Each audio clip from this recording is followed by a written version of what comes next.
NAC9 news में आप सभी का स्वागत है। मैं आपके साथ शिवांगी। चलिए नजर डालते हैं देश दुनिया की कुछ बड़ी खबरों पर। मुख्यमंत्री आवास पर सोमवार को सत्ता और संगठन के तालमेल को लेकर गहन मंथन हुआ।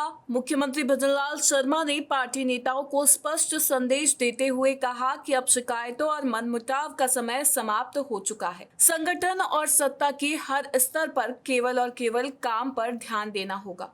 उन्होंने जोर दिया कि अगर भाजपा को जनता के बीच और मजबूत करना है तो एकजुटता ही सबसे बड़ी ताकत है। विपक्ष के सवालों का जवाब काम और योजनाओं की उपलब्धियों से देना होगा। इस दौरान उन्होंने जल जीवन मिशन, मुफ्त बिजली योजना और राम जल सेतु लिंक परियोजना का विशेष उल्लेख करते हुए इन्हें विकास की रीढ़ बताया। बैठक में पंचायत और निकाय चुनावों की रणनीति पर भी विस्तृत चर्चा हुई। तय किया गया कि संगठन के प्रति निष्ठावान कार्यकर्ताओं को ही टिकट मिलेगा। सीएम ने कहा कि ये चुनाव केवल जीतने के लिए नहीं बल्कि संगठन को गांव-गांव तक मजबूत करने का अवसर है। राजस्थान की राजनीति में इन दिनों धार्मिक और आध्यात्मिक शख्सियतों की मौजूदगी लगातार बढ़ रही है। इसी कड़ी में एक बड़ी खबर जयपुर से आई है, जहां बागेश्वर धाम के पीठाधीश्वर धीरेन्द्र शास्त्री ने मुख्यमंत्री भजनलाल शर्मा से मुलाकात की। मुख्यमंत्री निवास पर हुई ये मुलाकात यूं तो शिष्टाचार भेंट बताई जा रही है, लेकिन सियासी गलियारों में इसकी चर्चा जोरों पर है। धीरेन्द्र शास्त्री सोमवार को जयपुर पहुंचे थे। उन्होंने मुख्यमंत्री भजनलाल शर्मा से उनके निवास पर मुलाकात की। मुख्यमंत्री ने खुद शास्त्री का स्वागत किया और उन्हें सांगानेरी पटका पहनाकर सम्मान दिया। बताया जा रहा है कि दोनों के बीच कई अहम मुद्दों पर बातचीत हुई।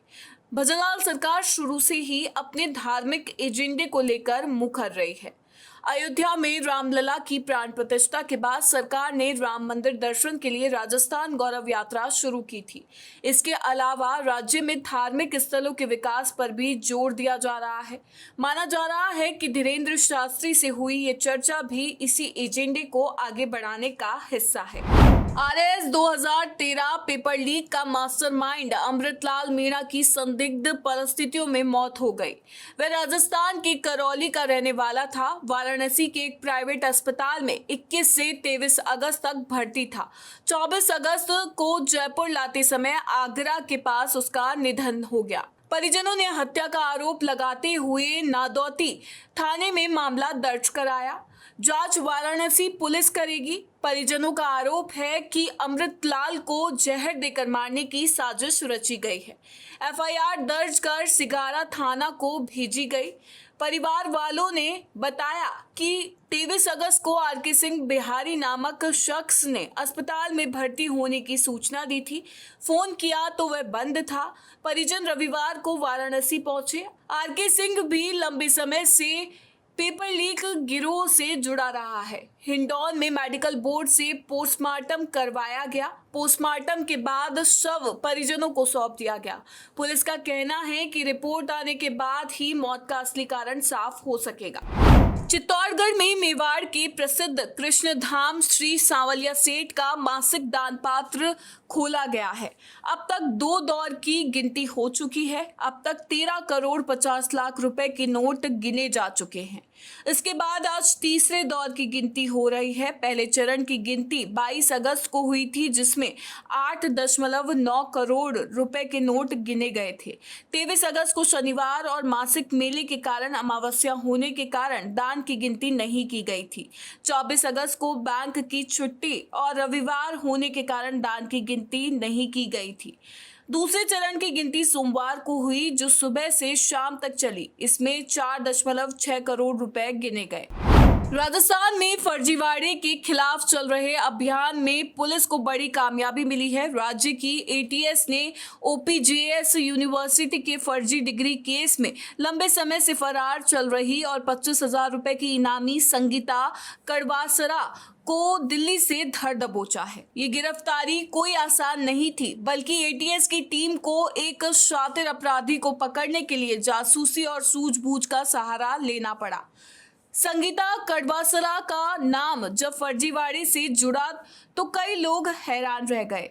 कभी एक अंतर्राष्ट्रीय वॉलीबॉल खिलाड़ी के तौर पर पहचान बनाने वाली संगीता खेल कोटे से रेलवे में नौकरी करने लगी थी, लेकिन साल 2014 में पति से तलाक के बाद उन्होंने रेलवे की नौकरी छोड़ दी और अपने पिता के घर दिल्ली में रहने लगी। बेरोजगारी ने उन्हें गलत रास्ते पर धकेल दिया। शुरुआत में उन्होंने अपनी बहन के जरिए एक न्यूज चैनल में काम किया। इसके बाद वह राजस्थान के चूरू में स्थित OPJS यूनिवर्सिटी में ऑब्जर्वर के पद पर काम करने लगी। राजस्थान की सियासत में आजकल हर दिन कुछ नया हो रहा है। कांग्रेस की आंतरिक कलह के बाद अब सत्ताधारी बीजेपी के अंदर भी सब कुछ ठीक नहीं लग रहा। पार्टी की एक महत्वपूर्ण संवाद समन्वय बैठक में जो हुआ उसने सबको चौंका दिया।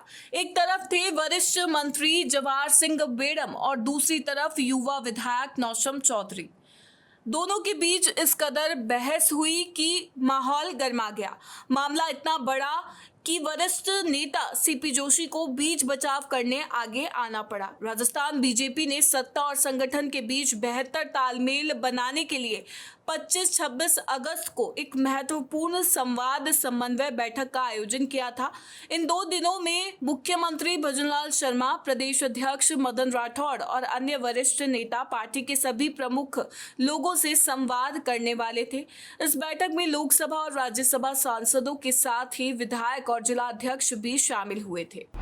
राजस्थान में पिछले कई दिनों से हो रही मूसलाधार बारिश से जनजीवन प्रभावित हुआ है, जिसके कारण कोटा, बूंदी और सवाई माधोपुर जिलों के निचले इलाकों में जलभराव और बाढ़ जैसे हालात पैदा हो गए हैं। स्थानीय प्रशासन ने राहत और बचाव कार्यों के लिए सेना की मदद ली है।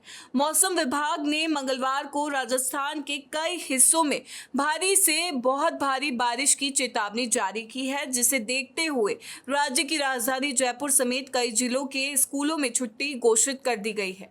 इस बीच सोमवार सुबह तक बीते 24 घंटे में नागौर, चूरू, जालौर, उदयपुर और सिरोही में अति भारी बारिश हुई। वहीं सीकर, हनुमानगढ़, बीकानेर, जोधपुर, धौलपुर और अजमेर जिलों में कहीं कहीं भारी बारिश हुई। IMD के अनुसार राज्य के अधिकांश हिस्सों में हल्की से मध्यम बारिश हुई है। इस अवधि में सबसे अधिक 173 मिलीमीटर बारिश नागौर में हुई। राजस्थान में निकाय पंचायत चुनाव को लेकर राजस्थान हाईकोर्ट की खंडपीठ ने शीघ्र कराने के एकल पीठ के 18 अगस्त 2025 के आदेश पर रोक लगा दी। राज्य सरकार ने कोर्ट में तर्क दिया कि याचिका दायर करने वालों को प्रशासक बने रहने का कोई वैधानिक अधिकार नहीं है। सरकार ने एकल पीठ के आदेश को रद्द करने की मांग की, जिसके बाद खंडपीठ ने इस पर रोक लगा दी है। निकाय पंचायत चुनाव पर 6 महीने के निर्णय के बाद PCC चीफ गोविंद सिंह डोटासरा ने सरकार के रवैये पर सवाल खड़े करते हुए कहा कि भाजपा का लोकतांत्रिक व्यवस्था में विश्वास नहीं है। ये लोग सत्ता के दुरुपयोग से पंचायत और नगर निकाय प्रणाली को पंगु बनाकर केवल तानाशाही शासन करना चाहते हैं। रक्षा मंत्री राजनाथ सिंह सोमवार को जोधपुर दौरे पर रहे। उन्होंने राजपूत सभा भवन में वीरांगनाओं के सम्मान समारोह कार्यक्रम को संबोधित किया। इस दौरान राजनाथ सिंह ने जब शिव विधायक रविंद्र सिंह भाटी का जैसे ही नाम लिया, वैसे ही सभा भवन तालियों की गड़गड़ाहट से गूंज उठा। भाटी को देखकर राजनाथ सिंह मुस्काए और हालचाल पूछा। विधायक भाटी ने भी कुर्सी से उठकर उनको प्रणाम किया। आपको बता दें कि रक्षा मंत्री राजनाथ सिंह ने जोधपुर के लाल सागर स्थित आदर्श डिफेंस एवं स्पोर्ट्स एकेडमी का शुभारंभ किया। इस एकेडमी की पूरी परियोजना लगभग 110 करोड़ रुपए की है। प्रथम चरण में करीब 30 करोड़ रुपए की लागत से स्पोर्ट्स एकेडमी का निर्माण किया गया है, जिसमें 125 कमरे हैं। प्रथम चरण में यहां 400 बच्चों को ट्रेनिंग दी जाएगी, जिसमें 200 स्टूडेंट NDA और 200 राष्ट्रीय और अंतर्राष्ट्रीय स्तर के खेलों के लिए तैयार किए जाएंगे। राजस्थान के मुख्यमंत्री भजनलाल शर्मा ने सोमवार को सत्ता समन्वय बैठक के जरिए 2047 के रोड मैप के लिए सांसदों, विधायकों और भाजपा पदाधिकारियों के साथ संवाद दिया। इस दौरान मुख्यमंत्री ने कहा कि राज्य सरकार की योजनाओं का गांव ढाणी से लेकर कस्बों तक हर क्षेत्र में असर दिख रहा है। अंत्योदय हमारी नीतियों का केंद्र बिंदु है और गरीब, किसान, युवा और महिला कल्याण के लिए दूरगामी निर्णय लिए गए हैं। मुख्यमंत्री ने जल जीवन मिशन, राम जल सेतु लिंक परियोजना और रिचार्ज संरचनाओं पर तेजी से काम करने की जरूरत बताई। सीएम ने कहा कि इस परियोजना से पूर्वी राजस्थान के 17 जिलों में 4 लाख हेक्टेयर सिंचाई और 3 करोड़ आबादी को पेयजल उपलब्ध होगा। साथ ही उन्होंने किसानों को दिन के समय बिजली उपलब्ध कराने और 150 यूनिट तक मुफ्त बिजली देने की योजना पर प्रभावी क्रियान्वयन की अपील की। NSE9 न्यूज में फिलहाल इतना ही। आगे की खबरों से अपडेट रहने के लिए बने रहिए NSE9 न्यूज के साथ। नमस्कार।